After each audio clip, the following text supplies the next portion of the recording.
Camera రాని రానియండి, తప్పండి. దృష్టికి తీసుకురావాలని తీసుకొస్తున్నాము. అసలు డ్రైనేజీలు అయితే మాత్రం మరీ దారుణం. అసలు ఉండలే రమ్మంటారు. అటువైపు నాకు మరీ డేంజర్. అసలు వచ్చినాక కొన్ని పనులు జరిగినాయి. 2-3 నెలల వరకు సెట్ అవ్వలేదు. సెట్ అయిన తర్వాత లోన్ కట్టమని చెప్పేసి వచ్చారు. నమస్కారాలండి. 2014-19 పీరియడ్లో ఈ రాష్ట్రంలో పేదల నిరుపేదల కోసం ప్రతి తల్లి తన పిల్లలతో భర్తతో ఎంతో ఆనందంగా ఉండాలని ఆ ఉద్దేశంతో ఆ రోజు ముఖ్యమంత్రి నారా చంద్రబాబు నాయుడు గారు ఒక మంచి హౌసెస్ కట్టమని యాక్చువల్గా ఆదేశిస్తే ఈ టిట్కో హౌసెస్ని డిజైన్ చేసి 7,01,481 ఇళ్ళు కేంద్ర ప్రభుత్వం నుంచి తీసుకొచ్చాం. 7,01,481 ఇళ్ళు. అందులో 5 లక్షలకి కట్టేదానికి అడ్మినిస్ట్రేటివ్ క్లియరెన్స్ ఇచ్చాం. 5 లక్షలు కట్టమని అధికారులకి ఆదేశించాం. అందులో 4,54,704 4,54,704 ఇళ్ళకి టెండర్లు పిలిచారు. ఎక్కడైతే సైట్స్ అవైలబుల్ ఉన్నాయో వాటన్నిటికీ టెండర్ పిలిచారు. సైట్స్ అవైలబుల్ కాని వాటి కలెక్టర్స్ చెప్పాం, సైట్స్ చూస్తున్నారు. అయితే తెలుగుదేశం ప్రభుత్వంలో ఆ రోజుకే 3,13,832 గ్రౌండ్ అయినాయి. 3,13,832. అయితే వైఎస్ఆర్సీపీ ప్రభుత్వం వచ్చి అసలు ఈ మొత్తాన్ని కంప్లీట్గా నాశనం చేసింది. ఎలా నాశనం చేసిందంటే 2019 అయిపోయేటప్పటికి 90-100% అయిన ఇళ్ళు 77,371 ఉన్నాయి. అంటే 77,371 ఇళ్ళు 90-100% పూర్తయిపోయినాయి. తర్వాత 50-75% అయినవి 64,245 ఉన్నాయి. 2019కి 25% నుంచి 50% అయినవి 49,325. ఒక 25%, 10% అనేవి 1,22,000. అంటే అప్పటికే చాలా వరకు 100% అయినాయి, 90% అయినాయి, 80%, 70%. అయితే వైఎస్ఆర్సీ ప్రభుత్వం రావటం ఈ ఇళ్ళనన్నింటినీ తగ్గించేసి 2,62,216 చేశారు. ఏదైతే 5 లక్షలు మేము శాంక్షన్ ఇచ్చామో దాంట్లో నుంచి మిగతా యొద్దు, అవసరం లేదు. టిట్కో హౌసెస్ పేదల నిరుపేదలకు మంచి ఇళ్ళు అవసరంలా, 4 గోడలు కట్టి స్లాబ్ వేసి ఇస్తే చాలు.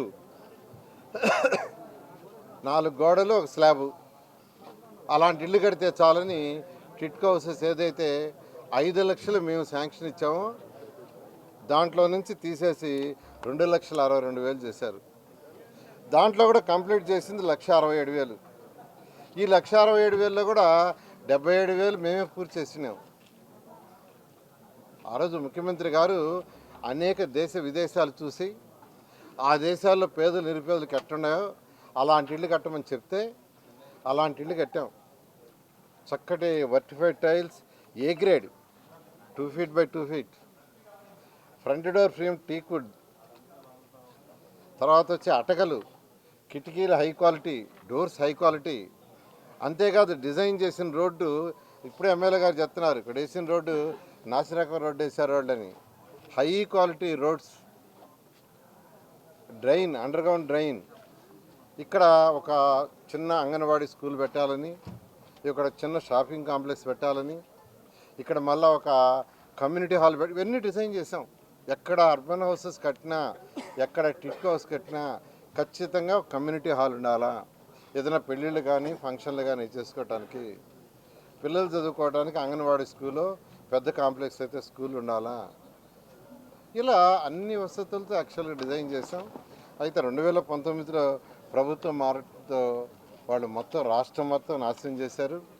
స్కీమ్ కూడా చక్కగా మంచి స్కీమ్ తీసుకొస్తే ఆ స్కీమ్ను కూడా నాశనం చేసి ఈరోజు ఎక్కడికి పోయినా ప్రజలు, పేద ప్రజలు యాక్చువల్గా ఈరోజు సఫర్ అవుతున్నారు. ఈరోజు యాక్చువల్గా ఏంటంటే ఎమ్మెల్యే గారు మన అసెంబ్లీలో క్వశ్చన్ వేశారు. సార్ టిట్కో హౌసెస్ కట్టారు, మన ప్రభుత్వంలో మొదలుపెట్టాం, కట్టాం, తర్వాత ఫెసిలిటీస్ ఏమీ లేకుండా చేశారు అని క్వశ్చన్ వేయటం, దానికి నేను ఆన్సర్ చెప్పటం, దాని మీద ఈరోజు ఇక్కడికి వచ్చాను. యాక్చువల్గా ఇక్కడ సిఆర్డీఏ కమిషనర్ గారు ఉన్నారు, టిట్కో ఎండీ గారు కూడా ఉన్నారు. ఏదైతే ప్రజలు ఈరోజు రోడ్డు కానీ, డ్రింకింగ్ వాటర్ కానీ, ఆ డ్రైనేజ్ కానీ, లైట్స్, తర్వాత ఏదైతే టాయిలెట్స్ నుంచి వచ్చే వాటర్ యాక్చువల్గా దానికి ట్రీట్మెంట్ ప్లాంట్ పెట్టి ట్రీట్ చేసి బయటికి పంపించాలా. అయితే సిఆర్డీఏలో మొత్తం ట్రంక్ లైన్సే వస్తాయి. అప్పుడు దాకా టెంపరీగా అరేంజ్ చేస్తున్నారు. వాటన్నింటి ఇన్స్ట్రక్షన్ ఇచ్చాను. ఈ ఫెసిలిటీస్ అన్నీ కూడా ఒక 3 months టైం నేను అందరికీ చెప్తున్నాను. ఒక 3 months టైంలో మ్యాక్సిమం చేయగలిగిన చేస్తాం. ఎందుకంటే ఖజానా ఖాళీ, ఖజానా డబ్బులు సున్నా, ఏం లేవు. ఖజానా ఖాళీ. ప్రజలు కట్టిన ట్యాక్సులు కూడా, ప్రజలు కట్టిన ఇంటి పన్ను, ప్రజలు కట్టిన వాటర్ పన్ను అన్నీ కూడా ఇష్టం వచ్చినట్టు వాడేశారు. 2019లో ఈ రాష్ట్రానికి ఏషియన్ ఇన్ఫ్రాస్ట్రక్చర్ ఇన్వెస్ట్మెంట్ బ్యాంక్ ద్వారా 5,350 కోట్లు తెచ్చాం. 2019, 5 సంవత్సరాలు అయిపోయింది. అదేంటంటే మున్సిపాలిటీలో డ్రైన్స్కి, వాటర్ లైన్స్కి, వాటికి 5,350 కోట్లు తెస్తే ఈ 5 సంవత్సరాల్లో వాళ్ళు వాడింది 240 కోట్లే. 240 కోట్లే. ఎందుకంటే స్టేట్ గవర్నమెంట్ షేర్ ఇవ్వాలా, స్టేట్ గవర్నమెంట్ షేర్ ఇవ్వక వదిలేశారు. స్వచ్ఛ భారత్లో 2021 2,900 కోట్లు ఈ రాష్ట్రానికి కేంద్ర ప్రభుత్వం శాంక్షన్ చేసి, వాళ్ళు 60%, మనం 40% అంటే వాళ్ళు 290 కోట్లు ఇస్తే మనం 150 కోట్లు ఇవ్వాల్సి ఉంటే 11 కోట్లు ఇచ్చి ప్రభుత్వం ఆ డబ్బులు వదిలేసుకున్నది. 2023-24లో 15th ఫైనాన్స్కి 550 కోట్లు ఇచ్చారు. అది ఖర్చు పెట్టి ఈసీలు ఇచ్చుంటే ఇప్పుడు మళ్ళీ 1100 కోట్లు ఇవ్వడానికి రెడీగా ఉన్నారు. అవి వదిలేశారు. అంటే ఫైనాన్షియల్ మోస్ట్ ఇండిసిప్లిన్ చేశారు. అసలు లెక్క పక్క ఏమీ లేకుండా. ఈరోజు సిఆర్డీఏలు చూస్తే 0 మనీ, డబ్బులు పైసా లేవు. నిన్నే సీఎం గారితో రివ్యూ చేశారు. సీఎం గారు త్వరలో యాక్చువల్గా బడ్జెట్లో యాక్చువల్గా కొంత పెట్టి చేస్తామన్నారు. ఏదైతే ప్రజలకు ఇవ్వాల్సిన యాన్యుటీ కావచ్చు, పెన్షన్స్ కావచ్చు, ఇలా ఇబ్బంది ఉంది, కౌలు అది ఇబ్బందిగా ఉందంటే యాక్చువల్గా సీఎం గారు రిలీజ్ చేస్తామన్నారు. రైతు సోదరులందరూ చెప్తున్నాను, త్వరలో, వీలైనంత త్వరలో దాన్ని యాక్చువల్గా రిలీజ్ చేయిస్తాము. అదేవిధంగా ఈ ఇళ్ళకి యాక్చువల్గా ఏంటంటే స్కీమ్ వాళ్ళు మార్చారు. ఆ స్కీమ్లో కొందరు లాభపడ్డారు, కొందరు నష్టపడ్డారు. అయితే దాంట్లో బ్యాంకులకు కట్టాల్సిన అవసరం ఉంది. దాని మీద వాళ్ళు ప్రెషర్ చేస్తున్నారు.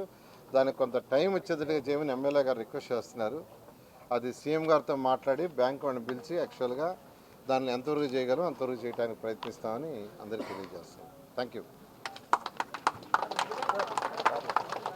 బ్యాంకర్స్తో మీటింగ్ ఏర్పాటు చేశారు. మొన్న సిఆర్డీఏ ఫ్లాట్లు పెట్టుకోవడం లేదు, లోన్ ఇవ్వట్లేదు, మాకు ఆర్థికంగా ఇబ్బంది అవుతుందని చెప్పి రైతులు అడుగుతున్నారు.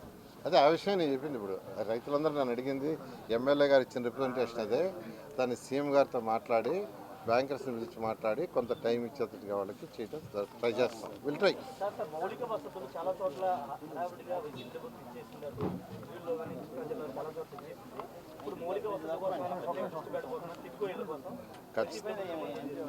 ఖచ్చితంగా ఇప్పుడు వచ్చిందే మౌలిక వసతుల కోసమే. మౌలిక వసతులని ఏపీ మొత్తం చేస్తాం. అందుకనే ఏపీలో ఉన్న 5 లక్షల గురించే మాట్లాడా. శాంక్షన్ చేసిన 7 లక్షలు 5 లక్షల గురించే ఏపీలో. అందుకని టిట్కో ఎండీ గారు కూడా రీసెంట్గా వచ్చారు. యాక్చువల్గా వచ్చి కూడా ఒక 1 వీక్ అయింది. ఆయన కూడా స్టడీ చేస్తున్నాడు. మొత్తం పాలసీలన్నీ కూడా కాస్త స్టడీ చేయమని, జరిగిన అవతాకలన్నీ స్టడీ చేయమని ఇచ్చాము. ఆయన స్టడీ చేస్తున్నారు. ఆయన కూడా నాకు ఒక 2 నెలలు టైం ఇవ్వండి, పోయి ఫీల్డ్ మీద పోయి కూడా విజిట్ చేసి స్టడీ చేసి వస్తానంటున్నారు. నేను కూడా రోజు రివ్యూ చేస్తున్నాను. ఒక 1 మంత్కి ఒక క్లారిటీ వచ్చి సీఎం దగ్గర కూర్చొని డిస్కస్ చేసి ముందుకు పోవడం జరుగుతుంది.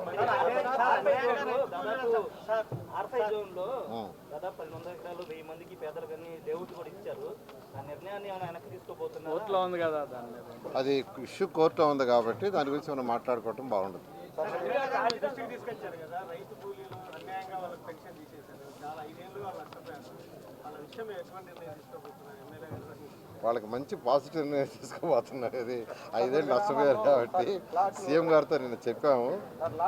సీఎం గారు ఏంటంటే సీఎం గారు రైతులు త్యాగం చేశారు, 5 ఏళ్ళు నష్టపోయారు. గత 5 ఏళ్ళు డెవలప్ అయి ఉంటే వాళ్ళ భూమిలో ఇంకా పెరిగేది, లాభపడేవాళ్ళు. నష్టపోయారు కాబట్టి వాళ్ళకి మనం న్యాయం చేయాలి, డిస్కస్ చేసి డీటెయిల్గా చేస్తామని చెప్పారు. ఖచ్చితంగా రైతు సోదరులకి గత 5 సంవత్సరాలు నష్టపోయింది చేయడం జరుగుతుంది.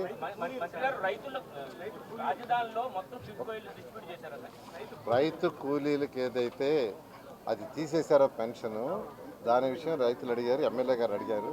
దాన్ని సీఎం గారితో మాట్లాడి ఏం చేయాలో ముందుకు చేయడం జరుగుతుంది. 1 by 1.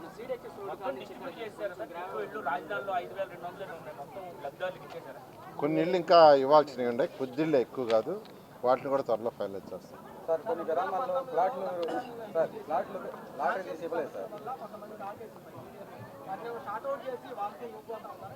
రాష్ట్రం అంతా ఆ ప్రాబ్లం ఉంది. ఎండీ గారికి చెప్పాను స్టడీ చేయమని. స్టడీ చేసిన తర్వాత ముందుకు పోతాం.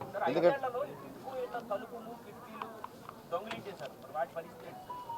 ఇప్పుడు ఇక్కడే కాదు, అమరావతిలో కంటే బిల్డింగ్స్ వాటిల్లో కూడా దొరికింది. దానికి వాటికి ఒక కమిటీ వేశారు. కమిటీ స్టడీ చేస్తుంది. స్టడీ చేసిన తర్వాత డెసిషన్ తీసుకుని ముందు పోతాం. Thank you. చాలా కొన్ని గ్రామాల్లో ఫ్లాట్లు లాటరీ చేస్తాం ఆల్రెడీ.